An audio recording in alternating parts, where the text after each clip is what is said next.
So the latest we're hearing on South Africa's energy crisis is that President Ramaphosa will tomorrow chair a cabinet meeting where the issues at Eskom will be top of the agenda.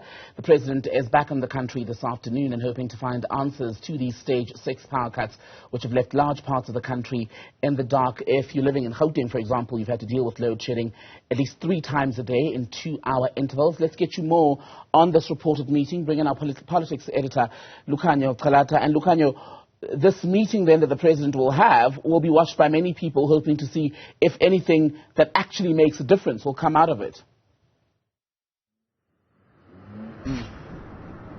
Temegile, good afternoon. Yes, of course, I think not just us as the media, but I think every South African is going to be closely monitoring what comes out of that cabinet meeting, because it's crucial that I think people try to understand, how is this country and how is this government and how is the president, who's cut short his visit, his international visit to the UK and to the US, came back this morning. How exactly is he planning to get us out of this deep hole of stage 6 power cuts that we find ourselves in currently? Yes, we've been downgraded down to stage 5 as of midnight, but it could, go up back to stage 6, at the drop of a hat. So I think we'll all be monitoring that meeting tomorrow, Temegile. There's also been a defense in the interim of the Eskom management, who once again are facing calls to step down or be fired. Temegile, indeed. So what we've seen over the last couple of hours or, over the last day or two is basically opposition parties coming out very strongly and demanding that action be taken within Eskom. The EFF, for instance, wants the entire Eskom board, as well as the CEO, Andre de Ruyter, as well as his COO, Jan Oberholzer, fired.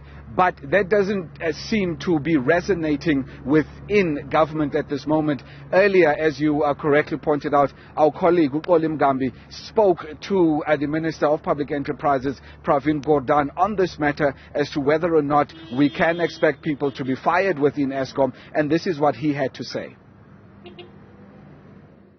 Well, no, some people have raised that in a, I think, largely mischievous kind of way, and I'm not interested in the politics of all of this. I have a job to do. I have a mandate from the president, and I intend to execute it to the best of my ability. And then if there are any changes that are necessary, well, that's up to my boss.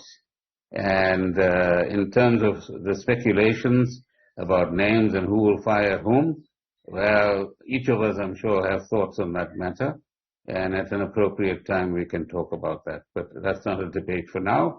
Right now, we must focus our energy on making sure that the major enterprises and entities that are concerned with making this economy work and keeping households happy get onto their feet, and at the Eskom level in particular, but also investors in renewable and any other kind of energy. And let's get this country working. So that's our priority. Politicking is not going to help us in any way.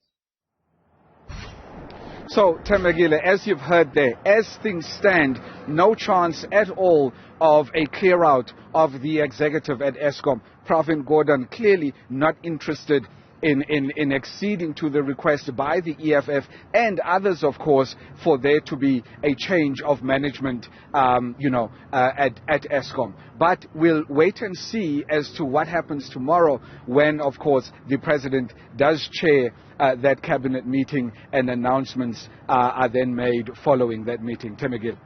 Thank you very much. That's our politics editor, Lukhanyo Calata, reporting on the country's energy crisis. The major story still today as stage 5 blackouts continue.